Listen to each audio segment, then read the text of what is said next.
Hey everyone, come join me today as I read Every Day with Jesus, Andrew Womack. Expand your vision for miracles. Luke chapter 5, verses 1 to 11. Let down your nets.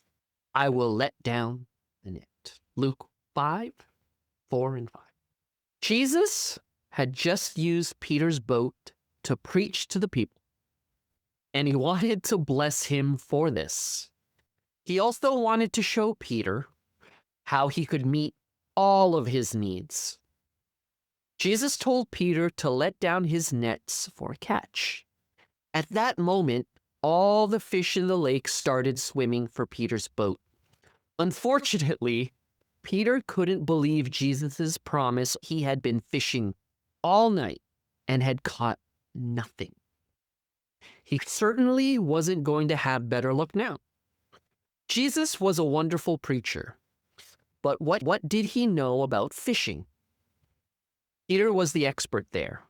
It's to his credit that he obeyed, but he didn't do exactly what Jesus asked him to do. Jesus told him to cast his nets, and Peter only threw in one net. He obeyed, but he wasn't expecting much. As a result, all the fish Jesus sent to nets jumped into Peter's one net. The net wasn't able to handle all the fish, and it began to break. This was the biggest catch of Peter's life, yet it could have been even bigger. The fish were actually fighting to get into his net, but his vision was too small. We often miss some of God's supply because we do not embrace God's vision for our lives. The widow in 2 Kings 4:6 could have had more oil, but she ran out of vessels to fill. The king of Israel could have completely destroyed his enemies, but he wasn't aggressive enough. Likewise, we often limit what God wants to do for us because we don't fully embrace all he promises us in his word. What has he told you to do? Do it with all your heart and make plans for big results. Your faith determines the manifestation of God's supply. And it's like, do you often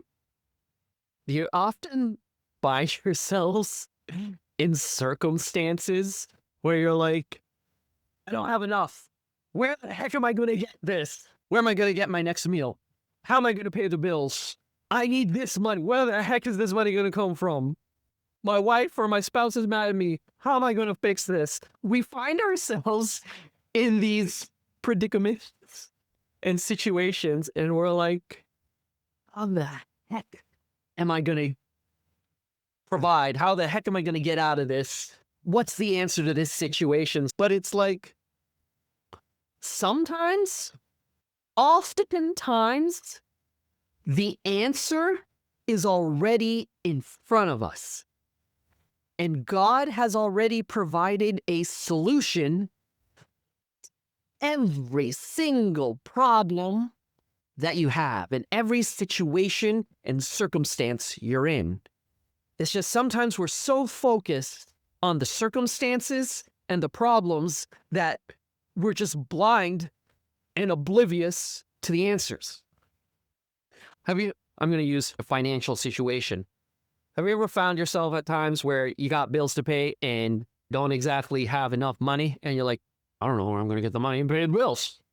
I'm sure many of us have been in that predicament, right? And we often we get so focused on the situation, it's like we just freeze up and we're in this panic mode. They're like, I don't know how I'm going to pay for this. I don't know where I'm going to get the money. I don't know how I'm going to do this, right? Again, we're focused on the problem, but it's like God says, it's like, I'm going to provide for you.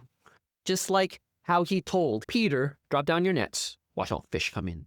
But Peter didn't believe it fully, but he did obey. But imagine if he fully believed Jesus and dropped down all his nets, the fish would have been his. But because he didn't fully obey, didn't fully believe that provision was there and that God was going to provide and that God is the provider, He only cast down one net to the point where it's like all the fish that was trying to get into his net, the net broke. Peter was like focusing on, I've been fishing all night. Nothing came in. Focused on the problem. He didn't focus on what Jesus said. So it's like sometimes we're in a financial situation and it's like, God, what do I do? I don't know what to do. And we're just in this panic mode. But meanwhile, if you focus on God and you listen to what God has to say, He'll tell you, He's like, I provided for you. Just listen to me. Focus on what Jesus and God has to say. Don't focus on the problem. I would even say, focus on the solution. I challenge you.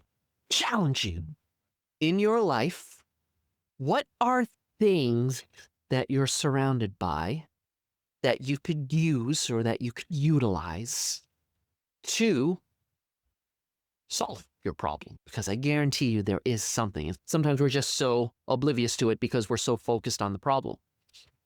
For example, let's just say you are, like, there have been times, I'm going to use me as an example. There have been times where it's like, oh crap, how am I going to pay for this bill? God, what do I do? And I focus so much on the problem. Meanwhile, God's trying to tell me something, and I'm so focused on the problem, I don't hear him until one day I actually get quiet enough and I hear God's voice. This happened while I was just cleaning up a room. I'm just cleaning the room, dusting, whatever, doing the mundane things, the everyday, life things. And I'm looking at all my stuff. I'm like, man, this collecting dust. And I'm like, wait a second. This ain't doing nothing for me. Why don't you just sell this? So what I ended up doing is I ended up just selling a few things that I didn't need. I was like, I made money, right? I ended up selling things and I made money and I was able to pay bills. So that's a very simple example of what God probably has and does have in your life. So God says He is the source, but He also gives us resources. So we have to get quiet enough to be aware of all the things, all the resources God has placed in our lives. And if you're oblivious or you can't see it, I challenge you, ask God, God, help me today to open my eyes to the things you've given to me. And then thank Him for it. Thank Him for everything that He's given for you, that He's given to you. And you might be surprised. Your heart and your eyes might just be opened up to everything He's provided for you. Right? Again, sometimes we're just so focused on the problem, we can't focus on the solution. Yeah, that's it for now.